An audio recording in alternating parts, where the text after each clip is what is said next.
Hello everyone and welcome back to the channel. Today on this video I'm going to teach you how to secure your website with a security plugin called WP Cyber Security. So now WP Cyber Security is a WordPress plugin that offers a comprehensive solution for protecting your website from hacker attacks, spam and then malware. It has some very cool features, and some of them are it has a firewall. It blocks malicious requests from harming your website or that can potentially harm your website.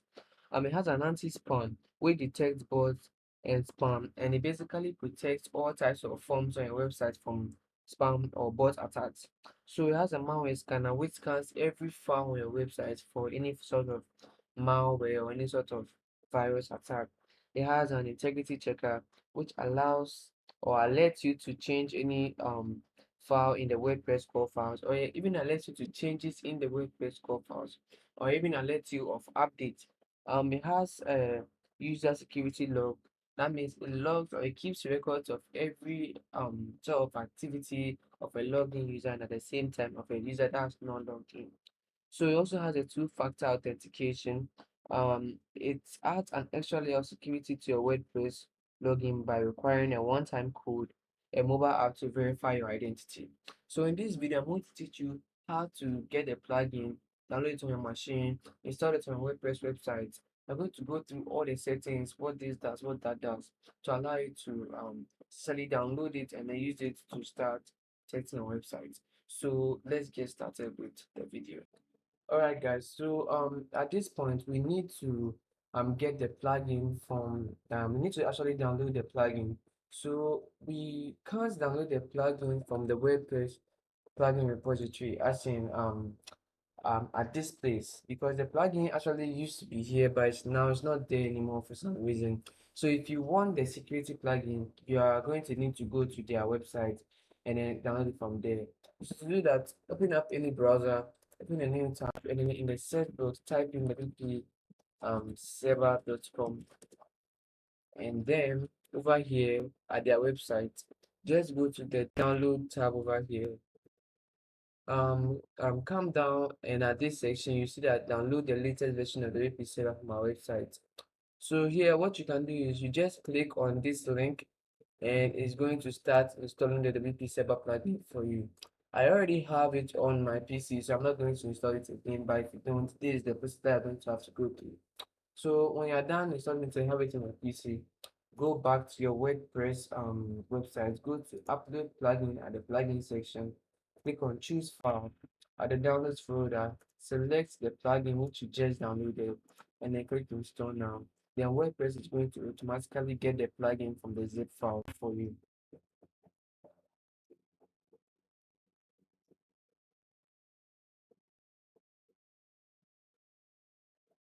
Alright guys, so now as you can see, you see plugin installed successfully over here. So you essentially don't need this tab again. And now all that's left for us to do is to activate the plugin.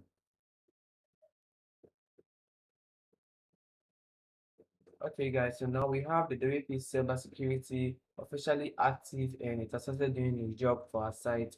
So now let's actually get a view of the plugin. So here click on the WP Cyber at this side of the page. And before I take you to, I would just like to say this. The WP Cyber Security actually comes baked in with some settings. So there are some default settings that the plugin has. Now, these settings are perfect for protecting any website. You don't need to necessarily change them unless you need higher security for your website. So if you have a website that you do a lot of transactions, like financial transactions or something like that, then I suggest that maybe you need a higher security. But if you don't want to just a regular website, you don't need to change any of the settings, because if you are going to change them, I suggest that you read the documentation.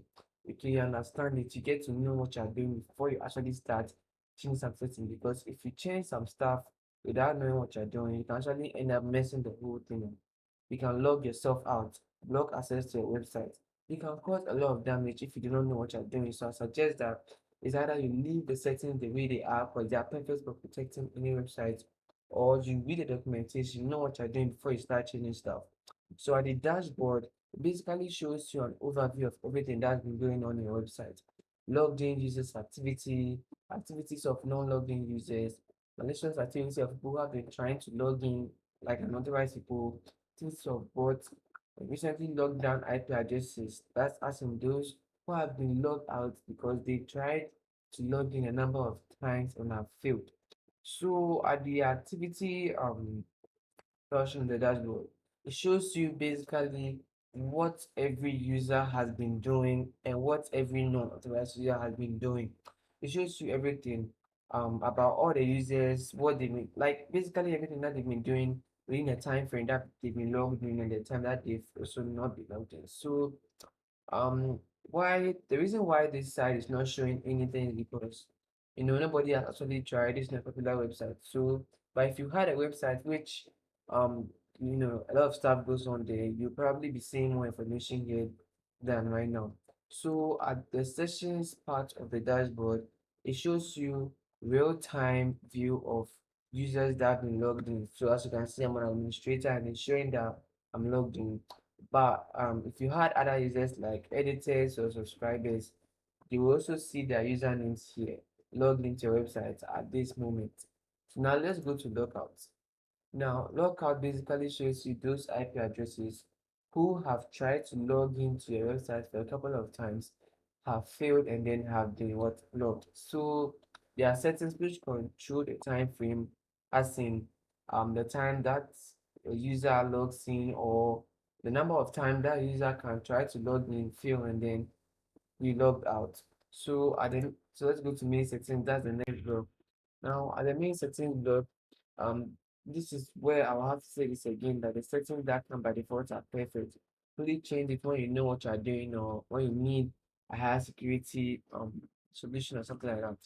So at the login security side, you can see that there is limit to login attempts and retries are allowed within. So this basically controls the number of times that a user can log in and fail, and the time frame in which retries should be allowed, and even the time frame in which the IP address should be blocked. And this basically allows you to increase the time. Now let's go to the use white IP access list.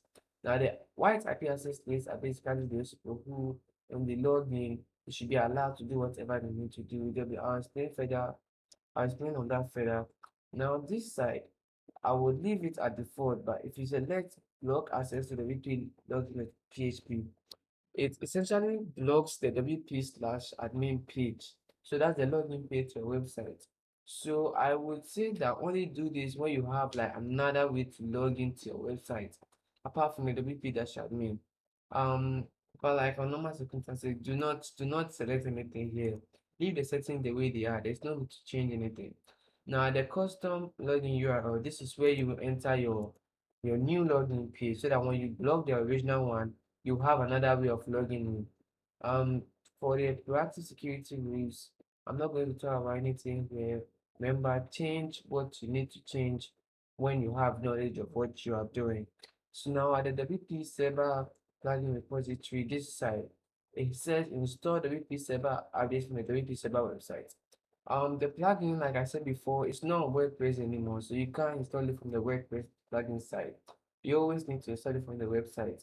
So disabling this setting will essentially mean that when there's an update, you have to go and download the file from the website again, come and upload it here before it will take effect. So when this setting is enabled, you don't have to do any of that. It will automatically fetch updates for you from the website themselves. The Citadel mode is basically a higher level of security, which I'm also not going to talk about. Remember, change what you need to change and know what you are doing, or you can cause a lot of damage. Now, keep log records of non-logged in visitors for this basically keeps reports on the visitors that have been logged in and those that have not been logged in for a period of time. So you can change it based on personal preference.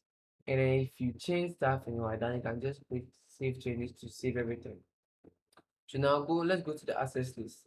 Now this is what I was saying. There are two access lists on WP cybersecurity. There is the white IP access list over here, and there is a black IP access list. So the white IP access list essentially contains those IP addresses who, when they come in, nothing should happen. They should be allowed to log in, they should do their work and then log out. So if you feel like you have any of those users, like maybe workers or subscribers that you want to log in and come and do that, you can enter their addresses here. Now for the black IP access list, these are those IP addresses which you may see as either the activity or the dashboard. They may be trying to log in for a couple of times and you do not like them, so you can just enter their IP addresses here and then add an entry to block them whenever they try to come close to the website. So now hardening. Hardening also contains another higher feature level of security, so I'm not actually going to talk about hardening much. Remember, change what you have to change and know what you are doing, because if you do not, you can cause essential problems to your website. Now, email notifications. Um, when you have an email address that you want the WP server to send with reports or notifications to, you can enter it here. But if you don't, it's going to send it automatically to the website address of the administrator of the website. So that's the default email that you see here. But if you have a personal preference email which you may want it to send these reports to, you can also enter that here.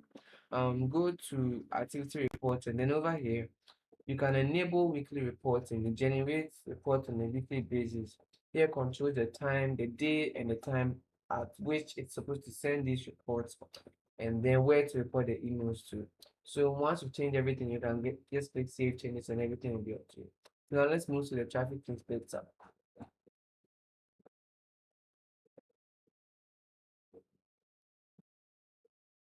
All right, guys. So now the server traffic inspector basically shows you a live feed of everything that's going on your website.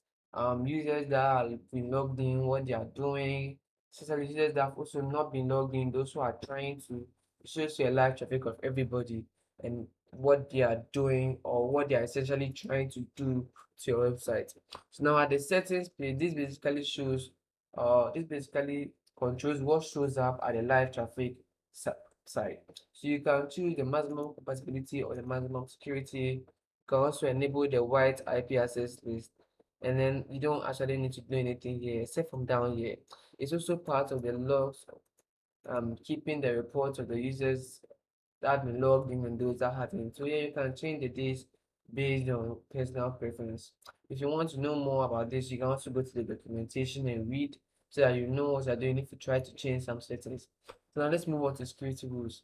Now for the security rules, basically control the countries. So as you can see, we have all users in the country is permitted over here. But you can select administrator to allow or by extension not allow administrators or editors or authors from any country to log into your website. So over here it says all users. So now if I were to select some countries like let's say Afghanistan, Albania, and maybe Algeria, if I were to select this setting here will say that selected countries are permitted to log in and other countries are permitted not to. So that means the countries that I've selected here, any users from these countries should be allowed to log in, and those that have not selected should not be allowed to log in. You can also do a vice versa of that. And that would be that the selected countries over here, users from these countries should not be allowed to log in, and users from the ones that you've not selected should be allowed to log in. So it basically the security rules basically controls countries. If it's a personal website that are doing as in a members only kind of thing, then you can probably come and make changes here. So the same for registering the website, the same for people who are allowed to submit forms from countries, post comments, and then these two. So we can move on from here to the user policies. Now, at the user policies, I would like to say this again. Be very careful about what you change here, especially for the administrator. Because if you click block access to WordPress dashboard, you know you are the admin. You control everything about the website or the default user. So if you click this setting, when you try to log in, you not get display. You can even be logged out of your website because you block access and then also the high toolbar for when viewing site. So I suggest you do not change anything here, or at least do not change anything for the administrator over here. Maybe go to a subscriber and you can block access to the WordPress dashboard and then hide this toolbar when that user logs in. You can redirect the user after login. Since you block the user from the dashboard, you can redirect them to their working page And then when they log out to, you can also redirect them to maybe your home page or something like that. Now the global settings over here, it basically controls everything at the role base. So if you have an email address which you see at the traffic inspector at the dashboard, at the activity side of the dashboard, and you see that there's a specific email address which is trying to log in and you do not like it, you can just click deny all email address that part you're following, and then you can enter it here, separate it with comments or something. So now over here, you can also check for the usernames which you see people regularly trying to use to log into your website, and then prohibit them. And that's basically all for the global. So now let's move on to the site integrity. Now, the site integrity side of the WP server plugin, it has is like a scanner. It will scan all the files on your website, check for virus infections or activities of bots, and then give you a full report on everything. So now I've not actually started the scan yet. So if I click start with click it's going to scan everything on the website. So now let's go to the settings page. And now this basically controls how the security scanner works. So you can ask it which files to monitor and which files to necessarily not monitor. And then files that you quarantine, you can give them a specific range or maybe which day to delete. So now the scheduling side of the site integrity is actually for pro users. So if you're planning on getting the premium version of this plugin, then this will be unlocked. Cleaning up is also for the pro users, so we're not going to talk more about that. I'm going to head straight over to the ignore list. Now, what does the ignore list do? The ignore list basically contains maybe if you've seen something at the security scanner and you do not want to handle it at that moment, you can just click ignore it to bring it to the ignore list. At the quarantine page, if you've seen something at the security scanner which you do not know how to go about at that moment, you can also bring it to the quarantine to be kept there. Now, the analytics needs the security scanner to order to work. So it will scan everything, give you an overview, and then an analytics report will be generated, something like that. Now let's move on to anti-spam. Now the anti-spam basically controls bots. It checks for bots. So let's say for the registration form, you can select this to protect it with the bot detection engine.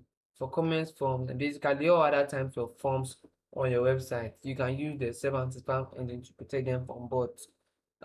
You also have this here that for comment processing, as in if a spam comment is detected, you can deny it completely or you can mark it as spam, and then you can just select the trash spam comment, so that if it realizes that this comment is a spam comment, you just put it in the trash, and you can allow it to keep it there for 7 days or um by essentially how many days you want. Now for the white IP access list, when these people are trying to log into um use a form or something, then you disable the bot detection for them because you know they are allowed ones, or even for the logged in users. So now let's go to recaptcha. Recaptcha is basically like that thing. I'm sure all of you have seen it. When you're trying to log into something, they'll bring it, they'll ask you click if you're not a robot, and then they'll bring you some pictures for you to select from. See if you actually know a bot trying to log into that website.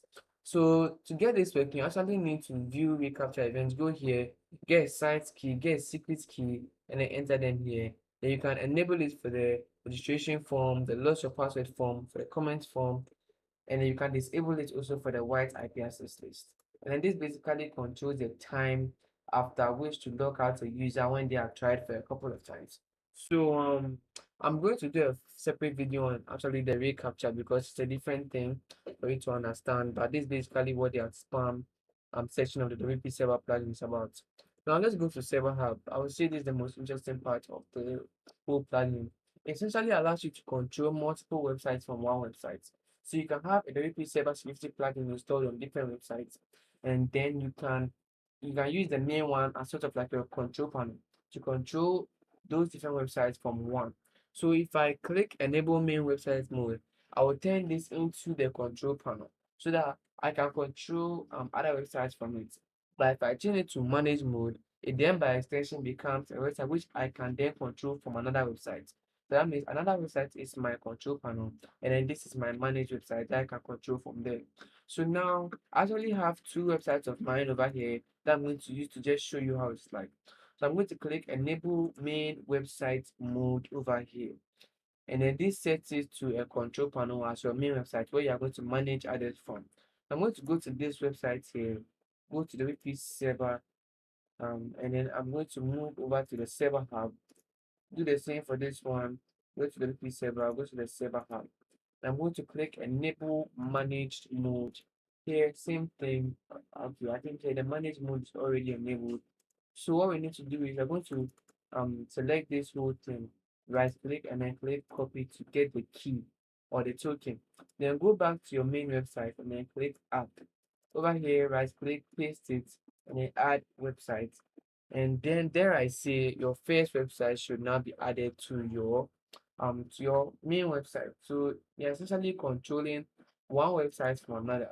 I'm going to do the same thing here. I'm going to select all, right click, copy it, go back, add add another website. So I'll go here, right click and I'll click paste and I'll click add website. So now we have another website which we are controlling from our main one. So if I click switch to for any one of them right now, we can essentially change the settings from one website. So what we did for our main, we can basically do it from here for all the others. We don't have to now go to one website and control the security there, go to another control the security here. We can do it all from one website, and that essentially makes life way easier for you. So you can even visit the site if you like. When you right, it's going to take you to your managed website, the website which you are controlling. So I'm going to click close right now so that we'll go back to our main. And I'm going to go back here. If you ever want to change it back from a manage website to HTML mode, you can just click disable manage mode and it will invalidate the two things. So going to do the same thing for here. And then now we have them as normal as they were. So I want to select both of these here, go to bulk actions, delete websites, and I'm going to click apply. Then these websites are now going to go, and then I'm going to click disable main website mode to bring it back to how it was. And the last one which I'm going to be checking is the tools section. So now the tools basically allows you to save the settings of your WP server here. Or maybe if you had a website that you were using the plugin there, the settings that you were using, you can save them over there so that if you download the plugin on a new website and you don't want to go through all the changes again, you can just upload the folder and it's going to bring everything here. So you can do that through choose file, or then you can the export settings as the settings that you've made, you can just download the file. So that anytime that you have a new website and you don't want to change the settings again, you can just upload the file. For these other blocks, all they contain are records and logs, so I'm not going to talk about them. And that's basically everything about the WP Server Security plugin. So this is basically what the plugin is about, what it can do, going to protect your website for you. And yeah, okay, guys. So a question which I'm definitely going to be asked is, why should I choose WP Cybersecurity as my plugin? So I would say that the plugin is a fast and reliable plugin by design. It's easy to install and configure, and it works with any WordPress theme or plugin. So if you are looking for a professional security platform for a WordPress website, I say that WP Cybersecurity is the plugin for you. I'm going to say this again before I end the video. The settings that come by default with the plugin are the best. You don't need to change them unless you have a website which maybe you do a lot of financial transactions or anything related with the sharing of money on your website, and you need that sort of higher security, then you can probably change the settings. But I would like to say that you need to know what you're doing. So, like I said, I recommend you read the documentation, you understand everything about it before you start making changes. Because if you don't understand and you make some changes, you can probably end up messing up the whole thing. The settings that can baked into the plugin by default are the best. You don't need to change anything because it's perfect for protecting any simple website. I would like to thank you guys so much for watching this video. Please give a like to the video if it helped you. If I missed anything, please say it in the comments. I would love to hear from you. If this video helped you or if you enjoyed the video, please give a thumbs up and a sub to the channel will be very good. Click on the bell icon to be notified about any upcoming videos. And I really hope you enjoyed the video and I will see you in the next one.